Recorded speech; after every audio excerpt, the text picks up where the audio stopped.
David Bunnell. I'm an author, publisher, editor, known primarily for my work with computer books and computer magazines. I was the founder of PC World magazine, PC Magazine, and Macworld magazines, and wrote several books. But in recent years, I've changed courses and decided to pursue something that I've always wanted to do, which is write a book about life on the Pine Ridge Indian Reservation in South Dakota. The reason I want to do this is because I lived there for just over a year. I was a teacher on the reservation. During the next several years, whenever I talked about living on the reservation and what it was like, people always wanted me to do a movie or write a book about my experience, thinking that other people would be very interested in that. So this is what an unfinished manuscript looks like. It's about 400 pages. It's got all kinds of notes and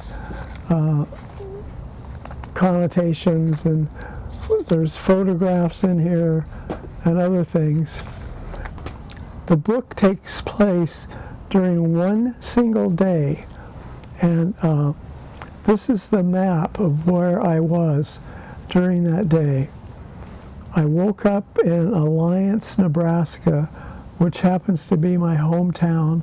I was visiting there for the Easter holiday. I was staying in a Holiday Inn. One of the thematic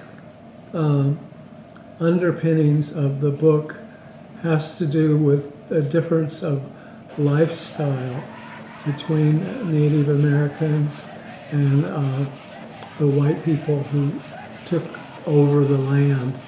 And it's captured best by a quote from Crazy Horse. And the quote goes like this: "We had buffalo for food and their hides for clothing and our teepees.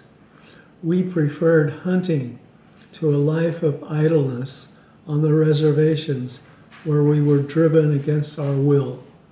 We preferred our own way of living. We were no expense to the government then. All we wanted was peace and to be left alone." Crazy Horse.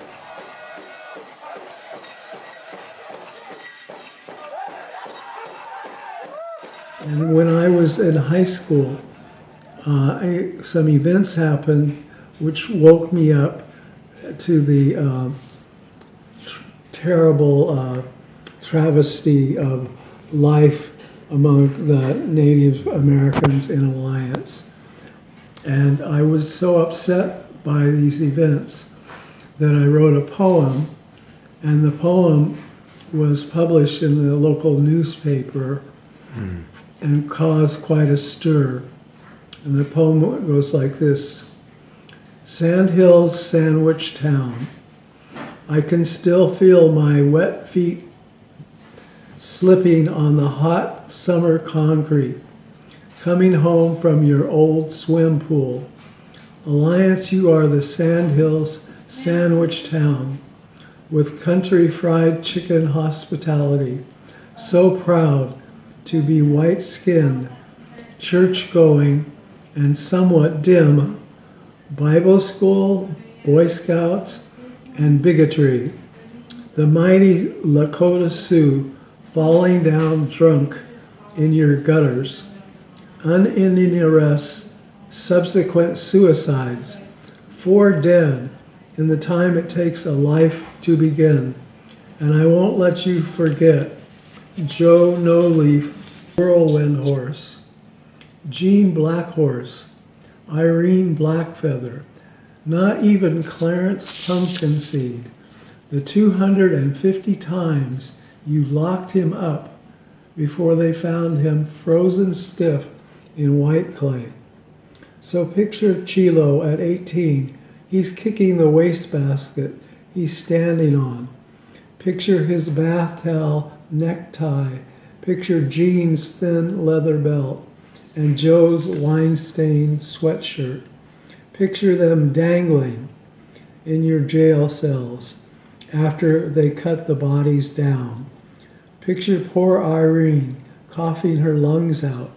Your chief cop who thought she was just inebriated, and your doctor whose sleep was more important than her life. Then picture the agony of nails pounded through the hands of your Jesus Christ. David Bunnell. This poem was published in the Alliance Daily Times Herald on October 15, 1971.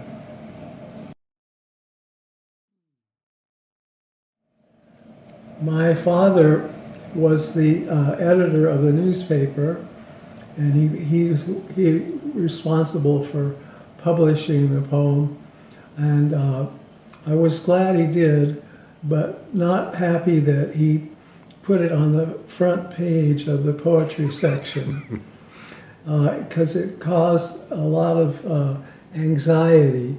We got a number of phone calls at home. People were upset. They yelled at my dad. Some advertisers pulled their ads from the newspaper, and they thought that I had done a dastardly deed. But I meant it, what I said, that I would not let them forget. And in part, this book is my attempt at making them remember.